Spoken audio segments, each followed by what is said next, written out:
नमस्कार मित्रांनो, मी महादेव गायकवाड शिक्षण सारथी या ऑनलाईन प्लॅटफॉर्मवर सर्वांचं स्वागत करतो।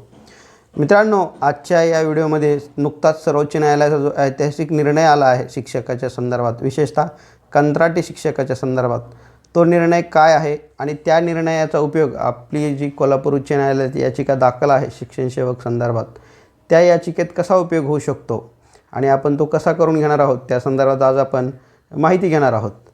तर मित्रांनो, जो निर्णय आला सर्वोच्च न्यायालयाचा त्या संदर्भात थोडीशी पार्श्वभूमी आधी आपण जाणून घेणं अत्यंत महत्त्वाचं आहे। तर उत्तर प्रदेश राज्यातील ही याचिका होती। तर उत्तर प्रदेश राज्याने 2013 साली एक GR काढून काही शिक्षकांची जवळजवळ ते शिक्षक 25,000 शिक्षकांची टप्प्याटप्प्याने 7,000 रुपये मानधन तत्त्वावर नियुक्ती केली। हे सर्व जे कर्मचारी होते, जे शिक्षक होते, ते कंत्राटी होते, त्यांना सुरुवातीला 7,000 रुपये मानधन दिलं गेलं। कालांतराने प्रकल्प विकास मंडळाने उत्तर प्रदेशमध्ये या कर्मचाऱ्यांचे 7,000 रुपये हे मानधन खूपच कमी आहे, त्यामुळे त्यांचं मानधन वाढून 17,000 करावं अशी शिफारस राज्य सरकारला केली होती। परंतु ती शिफारस मान्य न केल्यामुळे ते कर्मचारी या विरुद्ध लखनौ उच्च न्यायालयात गेले आणि त्या ठिकाणी एक याचिका दाखल केली आणि म्हणणं मांडलं की 7,000 रुपये हे मानधन खूपच कमी आहे आणि आम्हाला मानधन वाढ करण्यात यावी। त्या याचिकेवर निर्णय देताना लखनौ उच्च न्यायालयाने निर्णय दिला आणि सरकारला असं सांगितलं की हे कर्मचारी जे म्हणत आहेत ते योग्य आहे आणि त्या कर्मचाऱ्यांना 7,000 रुपये मानधन खूप कमी आहे, त्यांचं मानधन वाढवण्यात यावं आणि 17,000 रुपये करण्यात यावं। हा निर्णय आल्यानंतर मात्र सरकारनं मान्य केलं नाही आणि या निर्णयाविरोधात सर्वोच्च न्यायालयात अपील केली आणि या जी अपील केली सर्वोच्च न्यायालयात त्या याचिकेची सुनावणी ही 4 फेब्रुवारी 2026ला अंतिम झाली आणि त्या निर्णयातसुद्धा माननीय सर्वोच्च न्यायालयाने स्पष्ट केलं की अत्यल्प मानधनावर नियुक्ती करणं हे एक प्रकारची वेठबिगारी आहे।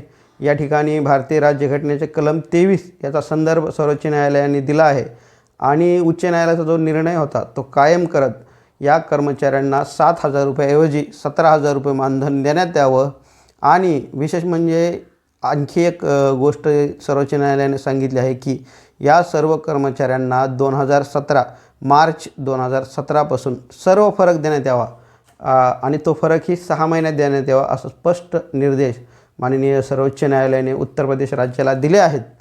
आणि विशेष म्हणजे मित्रांनो, या ठिकाणी जवळजवळ 25,000 ते शिक्षक मित्र कर्मचारी होते आणि त्यांचा हा खूप मोठा विजय सर्वोच्च न्यायालयाच्या माध्यमातून झाला आहे।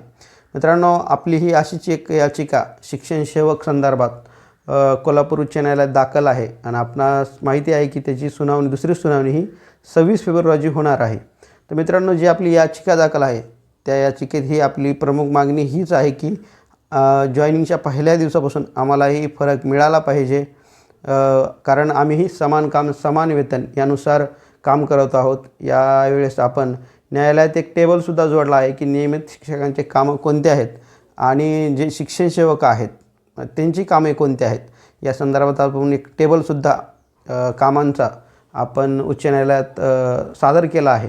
त्यामुळे निश्चितच या सर्व निर्णयाचा जे या अगोदर आपण पाहिलं असेल की हरियाणा उच्च न्यायालय आणि मध्य प्रदेश उच्च न्यायालय आणि आता सर्वोच्च न्यायालयाचे हे जे काही निर्णय आहेत त्या निर्णयाचा फायदा आपल्या कोल्हापूर उच्च न्यायालयात जी याचिका दाखल आहे त्यात होणार आहे आणि आपण करून घेणार आहोत। आणि येत्या काळात निश्चितच जी आपल्या राज्यात शिक्षण सेवक ही योजना आहे ती नामशेष होण्यात या सर्व निर्णयाचा वेगवेगळ्या उच्च न्यायालयाच्या आणि सर्वोच्च न्यायालयाच्या निर्णयाचा फायदा होईल आणि येत्या काळात आपली ही याचिका निकाली लागून लवकरात लवकर आपल्यालाही पूर्ण पगार मिळेल यासाठी आम्ही पवित्र पोर्टल कृती समिती या संदर्भात प्रयत्नशील आहे।